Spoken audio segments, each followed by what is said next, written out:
সুপ্রিয় দর্শক, আসসালামু আলাইকুম ওয়া রাহমাতুল্লাহি ওয়া বারাকাতুহু।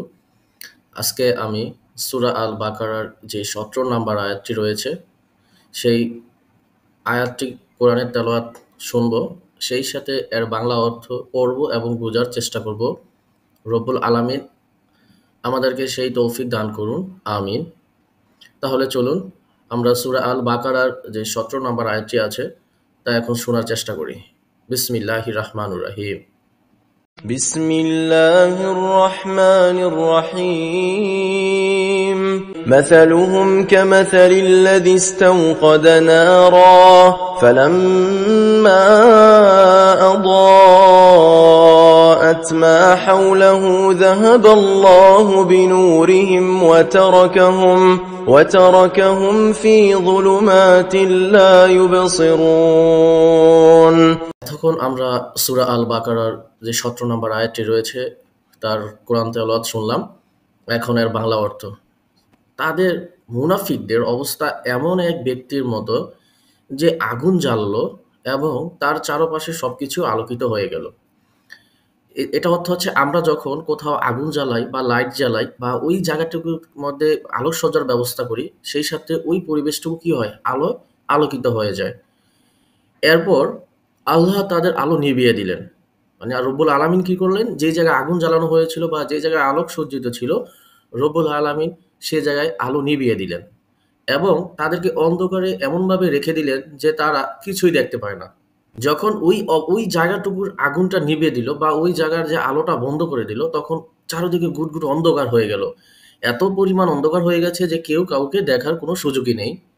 এই আয়াতটিতে মুনাফিকদের অবস্থার একটি উদাহরণ। যারা মুনাফিক তাদের জন্যই হচ্ছে মূলত এই আয়াতটি, যে তাদের জীবন প্রথমে আলোকিত করা হলো, তারপরে ওই আলোকিত জীবন থেকে আবার তাদেরকে অন্ধকারে ঠেলে দেওয়া হলো, তাদের আলো নিভিয়ে দেওয়া হলো। তখন তাদের যেই ইমানের যে শক্তি ছিল, ধরেন ইমান যারা আনছে সেটা হচ্ছে আলো, আর যখন ইমান হারিয়ে ফেলছে তখন কি হয়েছে, যে আলোটা নিভে গেছে, তখন তাদের আলোটা নিভিয়ে গেল এবং তাদেরকে অন্ধকারে ঠেলে দেওয়া হলো। তখন কেউ কাউকে দেখতে পাচ্ছে না। তাদের ঈমান থেকে বিচ্যুত হয়ে চিরকালে অন্ধকারে পতিত হয়। যদি এই আয়াতের বিস্তারিত ব্যাখ্যা আমরা আলোচনা করি, সম্ভাব্য যে তফসির আছে, মুনাফিকদের অবস্থা, আল্লাহ কর্তৃক আলো অপসারণ, অন্ধকারে নিমজ্জিত এবং আল্লাহ কর্তৃক পরিবেষ্টন। তো মুনাফিকদের অবস্থানটা নিয়ে আলোচনা করি। এই আয়াতটিতে মুনাফিকদের উদাহরণ দিয়ে বোঝানো হয়েছে, তারা এক সময় ইসলামের আলোয় মগ্ন ছিল, কিন্তু শেষ পর্যন্ত তারা সত্য থেকে দূরে সরে যায়।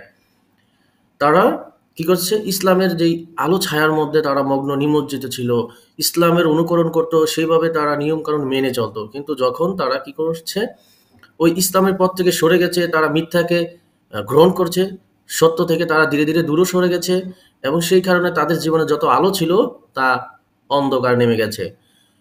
আল্লাহ কর্তৃক আলো অপসারণ, যখন মুনাফিকরা ইসলামের আলো থেকে উপকৃত হতে শুরু করে, তখন আল্লাহ তাদের সেই আলো ছিনিয়ে নেন, যাতে তারা সত্যকে আরো উপলব্ধি করতে না পারে। মুনাফিকরা ইসলামের আলো থেকে উপকৃত হতে শুরু করে, তখন আল্লাহ তাদের সেই আলো ছিনিয়ে নেন, যাতে তারা সত্যকে আরো উপলব্ধি করতে না পারে।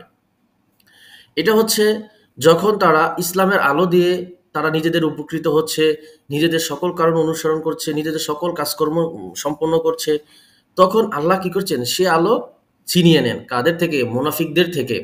কারণ তারা আল্লাহর নিয়মকানুন অমান্য করছে, আল্লাহর বিধিনিষেধ অমান্য করছে, তারা সৎ পথে চলছে না অসৎ পথে চলছে, তারা সুদ খাচ্ছে, তারা হালাল খাচ্ছে না হারাম খাচ্ছে। সেই কারণে কি করছে, তাদের থেকে এই আলো সরিয়ে নেন। তারপরে তারা সত্যকে আর যাতে উপলব্ধি করতে না পারে। তাদের ঈমান তো ধ্বংস হয়ে গেছে, এখন তাদের তো আর হেদায়েতের পথে আনা যাবে না।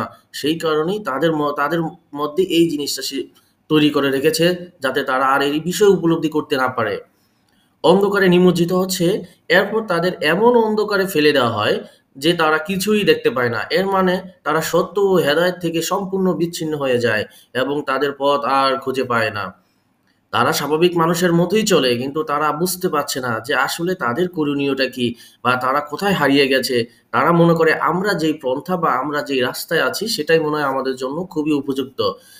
তাদেরকে এই জায়গায় এই জিনিসটা বোঝানো হয়েছে যে তাদেরকে অন্ধকারে নিমজ্জিত করা হয়েছে। আল্লাহর কর্তৃক যে পরিবেষ্টন রয়েছে, এই আয়াতটিতে মুনাফিকদের তাদের কর্মের জন্য আল্লাহ কর্তৃক যে পরিবেষ্টিত থাকার কথা বলে, যার অর্থ হলো আল্লাহ ক্ষমতা ইচ্ছার বাইরে যেতে পারবে না। আমাদের সবাইকে বুঝতে হবে যে এই দোজাহানের এই পৃথিবীর যত কিছু আছে সকল কিছুর ক্ষমতার মালিক একজনই, সেটা হচ্ছে মহান রব্বুল আলামিন, যিনি কিনা এই পৃথিবী, এই আমি আপনি সবাই সকল কিছু ইচ এন্ড এভরিথিং সকল কিছুই আল্লাহ রব্বুল আলামিন সৃষ্টি করেছেন এবং তার কর্তৃকই পরিবেষ্টিত। তিনি যেভাবে বলবেন সেই জিনিসটা ওইভাবে কাজ করবে। আমার আপনার কারো কোনো ক্ষমতা নেই বিন্দু পরিমাণ, বিন্দু সেকেন্ড, বিন্দু ন্যানো সেকেন্ড বা তারও সেকেন্ডের কোনো পরিবর্তন করার। কারণ এই যে সকল কিছুর মালিক একমাত্র রব্বুল আলামিন, সেই জিনিসটাও কিন্তু আপনাকে বিশ্বাস করতে হবে। এখন আমরা যদি কোনো একটা কিছু তৈরি করে আমরা বলি এটার সৃষ্টিকর্তা আপনি, নাউজুবিল্লাহ মিন যালিক, রব্বুল আলামিন মাফ করুন, তাহলে আপনার সম্পূর্ণ ঈমান হারিয়ে যাবে। এটাই হচ্ছে মুনাফিক, যারা কিনা নিজেরা কিছু করেই বলে সেটার সৃষ্টিকর্তা তারা। আসলে তারা তো জানে না, তারা মাত্র উসিলা, এগুলা সব কিছুর মালিক হচ্ছে রব্বুল আলামিন। এই আয়াতের যে গুরুত্বপূর্ণ বিষয়টি হচ্ছে, এই আয়াতটি আমাদের একটি গুরুত্বপূর্ণ যে শিক্ষা দেয়, শুধুমাত্র বাহ্যিক আলো বা সাময়িক উজ্জ্বলতাই যথেষ্ট নয়। আমাদের যেই বাহিরে যে চাকচিক্য বা বাহিরে যে রঙিন, সেটা দিয়েই কিন্তু সাময়িকভাবে কোনো কিছুই যথেষ্ট নয়। সত্যের আলো পেতে হলে ঈমানের দৃঢ়তা এবং আল্লাহর প্রতি আনুগত্য অপরিহার্য।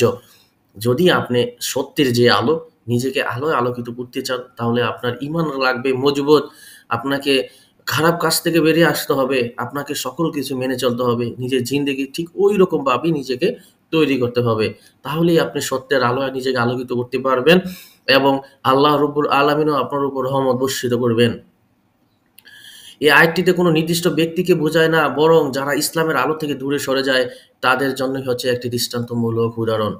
তো আমরা চেষ্টা করব সবাই রব্বুল আলামিনের সকল কিছু মেনে চলার এবং আমরা যে আয়াতটি পড়লাম ১৭ নম্বর আয়াতটি, সেই অনুযায়ী আমি আপনারা সবাই বুঝতে পারছি যে আপনারা কোথায় কোন লেভেলে আছি বা আমাদের অবস্থানটা কি। সেই জায়গা থেকে রব্বুল আলামিন আমাদেরকে আল্লাহর ছায়াতলে, আল্লাহর পরিবেষ্টিত যেই আল্লাহর পরিবেষ্টিত মধ্যে আমাদের নিজেদেরকে থাকার তৌফিক দান করুন এবং আমাদেরকে রব্বুল আলামিন সকল খারাপ কাজ থেকে দূরে থাকার তৌফিক দান করুন। আমিন। তো সবাই ভালো থাকবেন।